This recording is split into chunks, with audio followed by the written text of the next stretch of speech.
শুয়ে থাকো মা। রানী রাসমণি শুয়ে থাকো। রানী রাসমণির অনেক কাজ ছিল জীবনে। বলো আবার বলো। চ রুটি করবি, চ আটা মাখবি, চ টুংলু চলো নুতি করে নাও, চলো বাবা খাবে নাত্তিবেলা, চলো চলো নুতি করে নাও।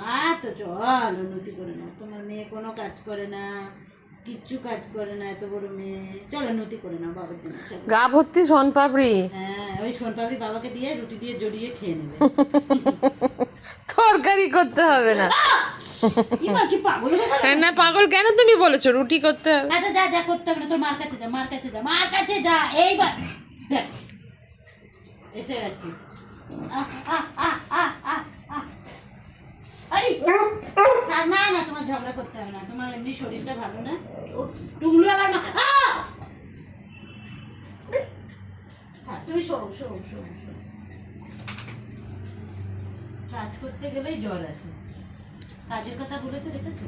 চলো আবার বলো রুটিটা করো। চ চ রুটিটা করে নে, চ চ, তোর বাবা খাবে, চ চ টুকলু, চ চলো খা। হাত ধরে নিয়ে যাও, যাও এক বাটি আটা। কাজ করবো না। ও মা কি না, তুমি কান্না করো না।